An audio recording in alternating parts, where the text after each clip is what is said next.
गुवाहाटी, असम का कामाख्या क्षेत्र भारत के सबसे प्रसिद्ध और बहुचर्चित शक्तिपीठों में से एक है, जो तांत्रिक क्रियाओं और सिद्धियों के लिए विशेष महत्व रखता है। यहाँ देवी सती की योनि पिंड के रूप में स्थापित है। भारत के आदि शक्तिपीठ में इसे सबसे प्रमुख आध्यात्मिक और तांत्रिक शक्तियों का स्रोत माना जाता है।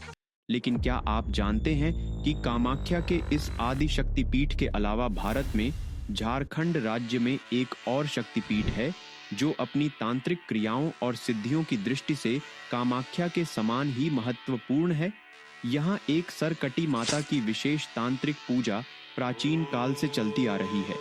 ये सरकटी माता कोई और नहीं, रजरप्पा झारखंड की देवी छिन्नमस्तिका है। छिन्नमस्तिका माता के कई नामों में से उनका एक और नाम प्रचंड चंडिका है। वज्रयानम बौद्ध धर्म में इन्हें छिन्नमुंडा कहा जाता है। नेपाल में भी इनका प्रसिद्ध मंदिर है, किंतु भारत में इनकी बहुत गिनी चुनी मंदिरें हैं। यहाँ कामाख्या पीठ की तरह ही बकरी की बलि माता को दी जाती है और बकरी का मांस ही माता का प्रसाद होता है। आज हम इसी मंदिर की अलौकिक शक्तियाँ, रहस्य और यहाँ पूजे जाने वाली सरकटी के बारे में चर्चा करेंगे। वीडियो में आगे बढ़ने से पहले हमें सपोर्ट करने के लिए और इस प्लेटफॉर्म के एल्गोरिथम को समझाने के लिए कि यह वीडियो अच्छा है, इस वीडियो को लाइक करें और यदि अभी तक आपने चैनल को सब्सक्राइब नहीं किया है तो कृपया करके सब्सक्राइब कर लें और नोटिफिकेशन बेल बजाना न भूलें। यदि आप देवी की साधना करना चाहते हैं या कर रहे हैं, विशेषकर 10 महाविद्याओं की, तो ये वीडियो आपके लिए है। इसे अंत तक अवश्य देखें।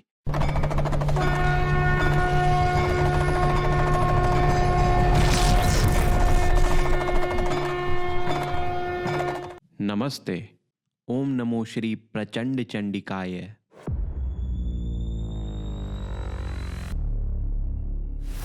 छिन्नमस्तिका शक्तिपीठ झारखंड के रामगढ़ कंटोनमेंट जिले में स्थित है। यह स्थल जमशेदपुर से 140 किलोमीटर और रांची से 70 किलोमीटर दूर है, जिसका रास्ता झारखंड के घने जंगलों से होकर पार होता है। आज से 100 वर्ष पूर्व यहाँ और भी अधिक घना जंगल था। मंदिर में या तो तांत्रिक साधक या आदिवासी ही माता की पूजा करने आते थे। यह मंदिर सतयुग के समय का माना जाता है। इस मंदिर का पुनर्निर्माण करके पुराने मंदिर के ऊपर से इसका नवीकरण स्वरूप बनाया गया, जो आज देखने को मिलता है। आज का बना हुआ मंदिर 6000 वर्ष पुराना माना जाता है। यह मंदिर तांत्रिक शैली में बना हुआ मंदिर है, जहां मंदिर का क्रॉस सेक्शन अष्टकोणीय यानी ऑक्टोगोनल है। तंत्र साधना और योग में 8 नंबर का बड़ा महत्व होता है, जैसे अष्टक स्तुति, रुद्राष्टक, लिंगाष्टक, संकट मोचक हनुमान अष्ट, अष्टांग योग। लिंगाष्टक में इस प्रकार कहा गया है, अष्टदलो परिवेष्टित लिंगम, अष्टदलो परिवेष्टित लिंगम, जिसका अर्थ है लिंग 8 पंखुड़ियों वाले कमल से घिरा हुआ है। बौद्ध धर्म में द 8फोल्ड पाथ, जो बुद्ध ने बताया, प्रसिद्ध है। एक दिन के 24 घंटे में 8 पहर होते हैं। 8 अनंतता से जुड़ा हुआ है और इजिप्शियंस का मानना था कि 8 ब्रह्मांड की स्थिरता का प्रतीक है। जैसे ये सारे अष्टक और 8 चरणों से बना अष्टांग योग, ये तथ्य भी कहीं ना कहीं इजिप्शियंस को हमारी सभ्यता से जोड़ता है। मंदिर के गर्भगृह में प्राकृतिक पत्थर पर माता की मूल मूर्ति है, जो कि अष्ट धातु कवच से ढकी हुई है। फिर से हमें यहाँ 8 एलिमेंट्स के कवच का महत्व देखने मिलता है। यह मूल मूर्ति का प्राकृतिक पत्थर सती के सिर के भाग का है, जो कि शक्तिपिंड के रूप में स्थापित है। मूल मूर्ति के पीछे छिन्नमस्तिका माता की बड़ी प्रतिमा है, जिसमें चांदी के वस्त्र और भक्तों द्वारा दी गई भेंट चढ़ाई जाती है। मुख्य मंदिर के पास 10 महाविद्याओं में हर महाविद्या के लिए एक एक मंदिर समर्पित है। यहाँ शिव का भी बड़ा मंदिर है। कृष्ण, सूर्य और अन्य कई देवी देवताओं का भी मंदिर विराजमान है। विवाह और मुंडन संस्कार, जो कि मनुष्य के 16 संस्कारों में से एक है, के लिए विशेष रूप से यहाँ दूर दूर से लोग आते हैं। वाहन मालिक यहाँ अपने नए वाहनों के लिए आशीर्वाद प्राप्त करने आते हैं, क्योंकि उनका मानना है कि यहाँ वाहनों की पहली पूजा से वाहन दुर्घटनाओं से माता सुरक्षा प्रदान करती है, वाहन का जीवन बढ़ता है और वाहन मालिक को सौभाग्य मिलता है। वैसे ये पूरी झारखंड में मान्यता है कि लोग नई गाड़ी खरीदने पर काली माता या काली माता के किसी उग्र रूप की पूजा करके उनकी आशीर्वाद प्राप्त करते हैं कि उनका वाहन दुर्घटनाओं से बचा रहे।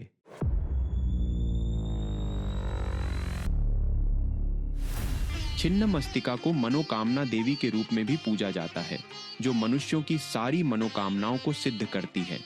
ऐसा कोई वस्तु, ज्ञान, शक्ति या सिद्धि नहीं है जो छिन्नमस्तिका देवी नहीं दे सकती। यदि सच्चे मन से और सटीक मार्ग से भक्त माता की साधना करे तो भक्त उनसे मनचाहा वर मांग सकते हैं, क्योंकि छठी महाविद्या के रूप में छिन्नमस्तिका सारी इच्छाओं को पूरा करने वाली देवी हैं।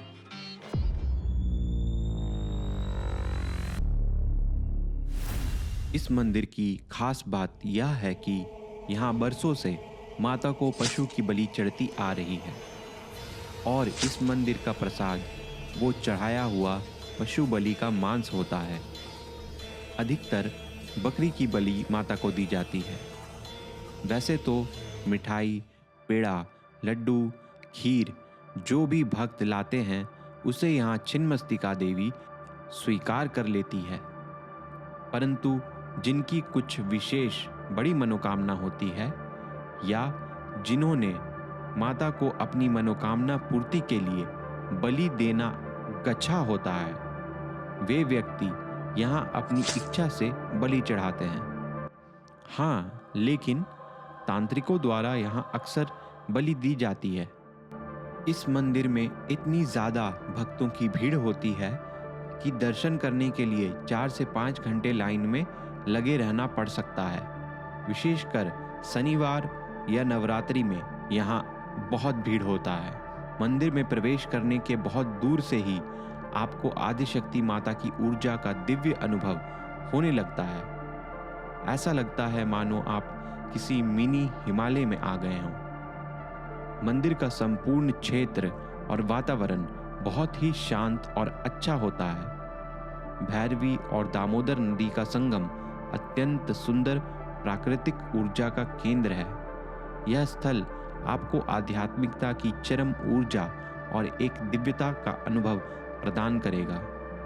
अपने प्रैक्टिकल अनुभव से यदि मैं बताऊं तो इतने लोगों के आने के कारण यहाँ पर 15 से 20 मिनट में कोई न कोई बलि दी जाती है। प्रतिदिन यहाँ 100 से 200 बलियां दी जाती है।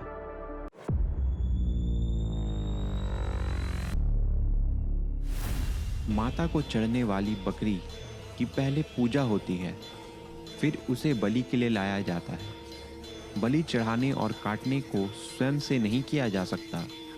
जैसे अन्य मंदिरों में पंडित या ब्राह्मण से मंत्र पूजन करवाकर पूजा होती है, वैसे ही इस मंदिर में बलि के लिए मंदिर में बलि देने वाले पुजारी द्वारा बलि चढ़वाई जाती है, जो कि माता के तंत्र साधक होते हैं। और जो बकरी का सिर काटता है वह व्यक्ति भी कोई सामान्य कसाई नहीं होता। वह बलि देने के लिए ही तंत्र में प्रशिक्षित होता है। बलि देने से पहले प्रतिदिन पहले खड़ग की शस्त्र पूजा की जाती है। छिन्नमस्तिका माता के विशेष मंत्रों को पढ़ते हुए पुजारी बलि कटवाते हैं। एक बार में ही सिर को धड़ से अलग करना होता है, जैसे छिन्नमस्तिका माता ने किया था। फिर उभरता हुआ तेज गर्म खून हाथों में लेकर दौड़कर जाकर छिन्नमस्तिका माता के गर्भगृह में माता को चढ़ाया जाता है। बलि स्थल मंदिर के गर्भगृह से थोड़ा दूर होता है, इसलिए दौड़कर गर्म ताज़े रक्त को माता को चढ़ाया जाता है। फिर वही बकरी का मांस प्रसाद रूप में मिलता है, जो बलि चढ़ाने वाले भक्तजन ग्रहण करते हैं। बलि द्वार से होते हुए समीप ही भैरवी नदी बहती है। यदि आप बलि द्वार होते हुए भैरवी नदी को जाएंगे तो आपको मार्ग में केवल खून ही खून दिखाई देगा, जो कमज़ोर दिल वाले को दहला सकता है। भैरवी नदी का दृश्य भी कुछ ऐसा होता है कि आधी नदी लाल खून से सनी रहती है, क्योंकि कई बकरियों को काटने के बाद कई लोग भैरवी नदी में बड़ी मात्रा में बलि के मांस की सफाई करते हैं, जो कि नदी को प्रदूषित भी कर रहा है, क्योंकि रोज़ कई बलि देकर लोग बकरों के मांस की गंदगी यहाँ साफ करने आ जाते हैं। इसे कम करना चाहिए ताकि भैरवी नदी की स्वच्छता और स्वास्थ्य बनी रहे। बलि के अलावा यहाँ इस मंदिर में एक और मान्यता है कि पत्थर में मौली सूता बांधकर देवी माता को संकल्प करते हुए मंदिर के पास उसे पेड़ में बांधने से मनोकामना देवी आपकी मनोकामना पूर्ण करती है और फिर मनोकामना पूर्ण होने पर माता को प्रणाम करके अपना किया हुआ संकल्प पूर्ण करते हुए उस पत्थर को भैरवी नदी में प्रवाहित किया जाता है।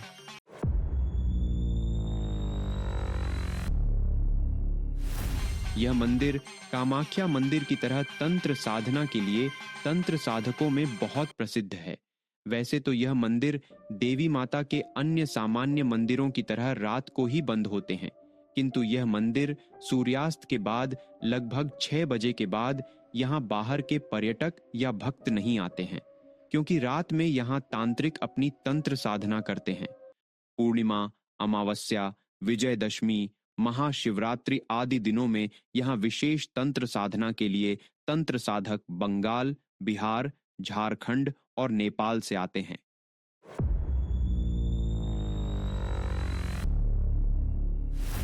छिन्नमस्तिका देवी का यह रजरप्पा का मंदिर अत्यधिक प्राचीन है, यह तो आपको अब पता है।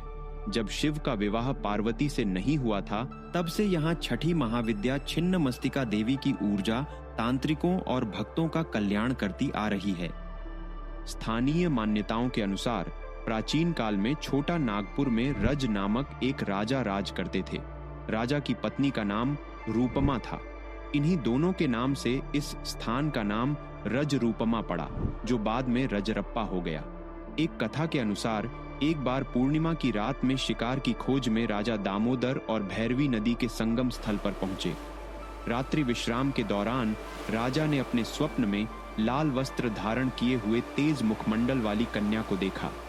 उसने राजा से कहा, हे राजन, इस आयु में संतान न होने से तेरा जीवन सुना लग रहा है। मेरी आज्ञा मानो, रानी की गोद भर जाएगी। राजा की आंखें खुली तो स्वप्न में दिखी कन्या उसे दिखाई दी। वह कन्या भैरवी दामोदर संगम के जल के भीतर से प्रकट हुई थी। उस देवी का स्वरूप अलौकिक था। राजा उसे देखकर भयभीत हो गया। तब देवी ने कहा, मैं महाविद्या छिन्नमस्तिका देवी हूँ। कलयुग में मेरा ज्ञान विलुप्त हो गया है और आज के मनुष्य मुझे नहीं जान पाए हैं, जबकि मैं इस घने वन में आदि प्राचीन काल से गुप्त रूप से निवास कर रही हूँ। मैं तुम्हें वरदान देती हूँ, आज से ठीक 9 महीनों बाद तुम्हें संतान की प्राप्ति होगी। राजन भयमुक्त हो गया और उसकी भावनाएं प्रसन्नता की ओर जाने लगीं। फिर देवी बोली, हे राजन, ये भैरवी दामोदर संगम के पास मेरा एक प्राचीन काल मंदिर है। यहाँ एक शिला में मेरी प्रतिमा तुम्हें अंकित दिखाई देगी। तुम कल प्रातः से मेरी प्रतिदिन पूजा की व्यवस्था करो, तुम्हारी मनोकामना अवश्य पूरी होगी। यह कहकर छिन्नमस्तिका अंतर्ध्यान हो गई। राजा ने ब्राह्मण की व्यवस्था की और तब से प्रतिदिन पूजा अर्चना मंदिर में शुरू हो गई। तब से ही यह मंदिर रजरप्पा के नाम से विख्यात हो गया। इसका अर्थ यह है कि यह मंदिर शक्ति पीठों से एक होने के बाद भी कलयुग में इसकी गरिमा विलुप्त हो गई थी, जो राजा के द्वारा देवी कृपा से फिर से संभव हो सका। किंतु आज भी झारखंड, बिहार, बंगाल को छोड़कर छिन्नमस्तिका माता का ज्ञान, उनका स्वरूप और पूजन कहीं और इतना प्रचलित नहीं है, और जो कुछ लोग जान पा रहे हैं वह भी इंटरनेट के माध्यम से ही जान पा रहे हैं। अपने अगले वीडियो में हम बात करेंगे छिन्नमस्तिका मंदिर के रहस्य के बारे में। देवी छिन्नमस्तिका भैरवी दामोदर नदी के संगम के अंदर से राजा के सामने कैसे प्रकट हुई, आखिर देवी छिन्नमस्तिका का रहस्य क्या है, उनकी प्राचीन कथा क्या है। वीडियो को पूरा देखने के लिए बहुत धन्यवाद। वीडियो को लाइक और शेयर करना ना भूलें। जय मां प्रचंड चंडिका।